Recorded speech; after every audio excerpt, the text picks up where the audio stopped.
News first சக்தியின் பிரதான செய்திகளின் தலைப்புச் செய்திகள். வணக்கம். நியூஸ் ஃபர்ஸ்ட் வீக்கெண்ட் பிரதான செய்திகளின் தலைப்புச் செய்திகள். எதிர்க்கட்சி தொடர்பில் ஜனாதிபதி ஹம்பாந்தோட்டையில் கருத்து. இலங்கையினால் விடுக்கப்பட்ட அழைப்பை பாப்பரசர் ஏற்பு. தென் மாகாண சபையின் கூட்டமைப்பு வேட்பாளர் அஜித் பிரசன்ன மற்றும் டிவி உப்புல் ஆகியோர் கைது. டிவி உப்புல் விசாரணைகளின் பின்னர் பிணையில் விடுவிப்பு. போலி ஆவணங்களை உள்ளடக்கி கம்பஹா மாவட்டத்தில் வேட்புமனுவை தயாரித்த நபரை கைது செய்ய நடவடிக்கை. இவை எமது தலைப்புச் செய்திகள். விரிவான செய்திகளுடன் செய்தி கலையகத்தில் ஜெஃப்ரி ஜெபதர்ஷன். நான் கிருஷாந்த் ராஜ். நேர்கள் அனைவருக்கும் வணக்கம். நீங்கள் இணைந்து கொள்வது நியூஸ் ஃபர்ஸ்ட் வீக்கெண்ட் பிரதான செய்திகளோடு. முதலில் உள்நாட்டு செய்திகள். இலங்கைக்கு விஜயம் மேற்கொள்ளுமாறு கொழும்பு பேராயர் மெல்கம் கர்தினால் ராஞ்சதாண்டகை விடுத்த அழைப்பை பரிசுத்த பாப்பரசர் பிரான்சிஸ் ஏற்றுக்கொண்டுள்ளார். பேராயர் மெல்கம் கர்தினால் ராஞ்சதாண்டகை தலைமையிலான இலங்கை பிரதிநிதிகள் குழுவை நேற்று ரோம் நகரில் சந்தித்த போது பாப்பரசர் இந்த அழைப்பினை ஏற்றுக்கொண்டுள்ளார். இலங்கைக்கு விஜயம் மேற்கொள்ளுமாறு தனக்கு விடுக்கப்பட்ட அழைப்பு தொடர்பில் பரிசுத்த பாப்பரசர் பிரான்சிஸ் நன்றி தெரிவித்துள்ளார். கடந்த காலங்களில் இலங்கை எதிர்நோக்கிய பிரச்சினைகள் தொடர்பிலும் பாப்பரசர் இங்கு கருத்து தெரிவித்துள்ளார். இலங்கை தன்னகத்தை கொண்டுள்ள இயற்கை வளங்களை அடிப்படையாக வைத்தே உங்கள் நாடு இந்து சமுத்திரத்தின் முத்து என வர்ணிக்கப்படுகின்றது. எனினும் கடந்த காலங்களில் உங்கள் நாட்டில் ஏற்பட்ட சம்பவங்கள் காரணமாக கண்ணீர் சிந்த வேண்டிய நிலை ஏற்பட்டது. உள்நாட்டில் ஏற்பட்ட பிரச்சினைகள் காரணமாக அழிவுகள் ஏற்பட்டன. நல்லிணக்கம் தொடர்பில் சுட்டிக்காட்டியுள்ள பாப்பரசர் அதனை அடைந்து கொள்வது இலகுவான விடயம் அல்லவெனவும் கூறியுள்ளார். காயத்தை சுகப்படுத்துவதும் எதிரிகளாக இருந்தவர்களோடு இணைந்து செயற்படுவதும் சமாதானம் மற்றும் அபிவிருத்திக்கான சிறந்த மார்க்கம் எனவும் பரிசுத்த பாப்பரசர் பிரான்சிஸ் மேலும் கூறியுள்ளார்.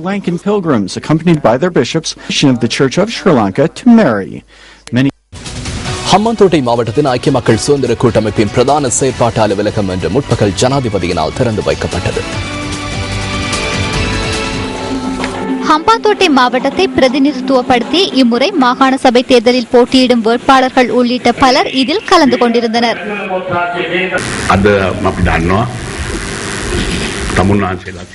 நீங்கள் அனைவரும் இந்த நாட்டை பாதுகாப்பதற்காக முயற்சி செய்தீர்கள்.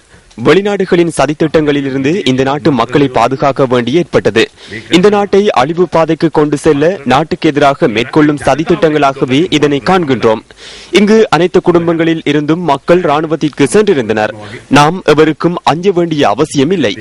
நாம் எந்த குற்றத்தையும் செய்யவில்லை. நாம் யுத்தத்துக்கு முன்னர் சமாதானத்துக்கு அழைத்தோம்.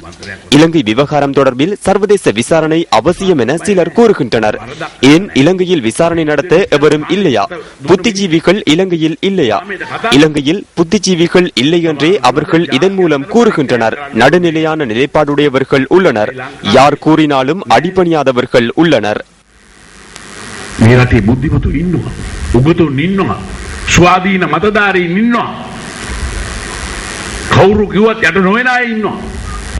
எதிர்க்கட்சி தொடர்பிலும் ஜனாதிபதி இங்கு கருத்து தெரிவித்தார்.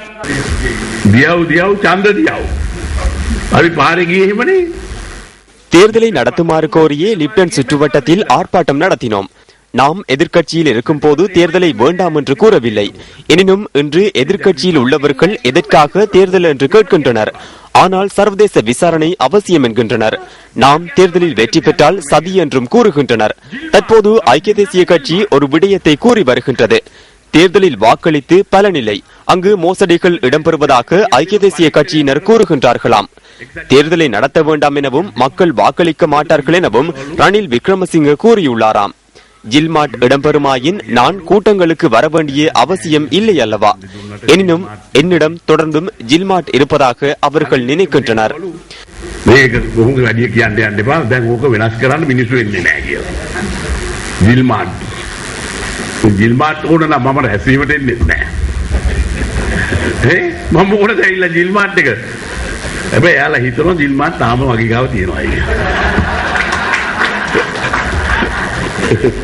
நான் கதவை திறந்தால் ஒட்டுமொத்த ஐக்கிய தேசிய கட்சியினரும் என்னிடம் வந்து விடுவர் என்பதனை கூற வேண்டும்.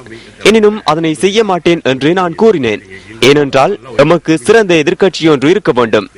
அதனால் அந்த பக்கத்திலே இருக்குமாறு கூறியுள்ளேன். கடவுளின் துணையில் அந்த பக்கத்தில் இருங்கள். மக்கள் எம்முடன் இருந்தால் அது போதுமானது.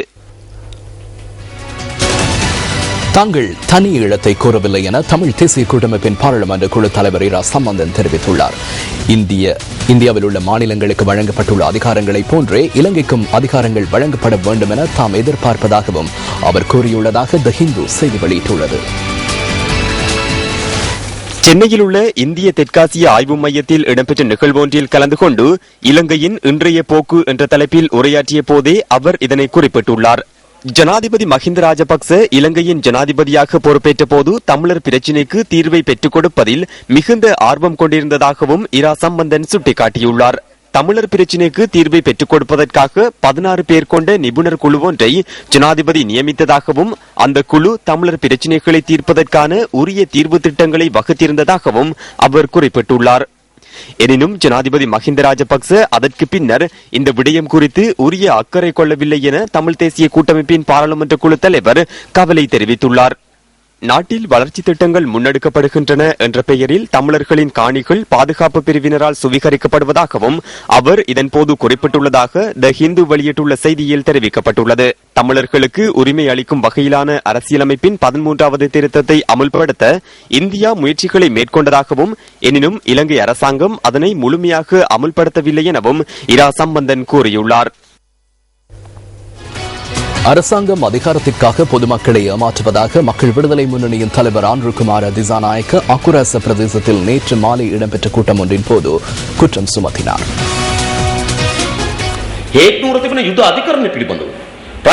ஹேக் நகரத்தில் அமைந்துள்ள சர்வதேச போர் குற்றவியல் நீதிமன்றம் தொடர்பிலான சாசனம் நிறைவேற்றப்பட்டுள்ள போதிலும் நமது நாட்டை அங்கு கொண்டு செல்ல முடியாது. ஏனென்றால் குறித்த சாசனத்தில் இலங்கை கைச்சாத்திடவில்லை. அமெரிக்கா மற்றும் ஈராக் ஆகிய நாடுகள் கூட கைச்சாத்திடவில்லை. அப்போதைய காலப்பகுதியில் யுத்தம் காணப்பட்ட எந்த ஒரு நாடும் கைச்சாத்திடவில்லை. ஆகவே எம்மை ஹேக் நகரத்திற்கு கொண்டு செல்ல முடியாது. ஜனாதிபதி அல்ல, சாதாரண ராணுவ சிப்பாயை கூட இங்கிருந்து குற்றவியல் நீதிமன்றத்திற்கு கொண்டு செல்ல முடியாது. இருங்கள், நான் வருகின்றேன் என்று சுயேட்சையாகவே அங்கு செல்ல உள்ளார்களா என்று தெரியவில்லை. எவ்வாறாயினும் இந்த பிரச்சனையினூடாக அரசாங்கம் தனது அதிகாரத்தை தக்க வைத்துக் கொள்ள செயற்படுகிறது.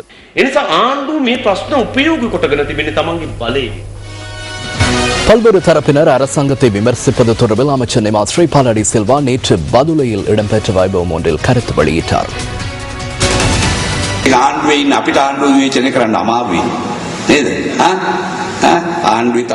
அரசாங்கத்தில் உள்ள எமக்கு அரசாங்கத்தை விமர்சிக்க முடியாது அல்லவா? அரசாங்கத்தில் குறைபாடுகள் காணப்படுகின்றன. எனினும் சில கட்சிகள் அரசாங்கத்தை விமர்சித்து புள்ளிகளை பெற்றுக் கொள்கின்றன. எனினும் பொறுப்பு வாய்ந்த அமைச்சர்கள் என்ற வகையில் எம்மால் அதனை செய்ய முடியாது. நாம் அரசாங்கத்தை பாதுகாக்க வேண்டும். அரசாங்கத்தை பாதுகாத்தால் நாம் பாதுகாக்கப்படுவோம். நாம் பாதுகாக்கப்பட்டால் நீங்கள் பாதுகாக்கப்படுவீர்கள். குறைபாடுகள் இருந்தாலும் கட்சியுடன் இருக்க வேண்டும்.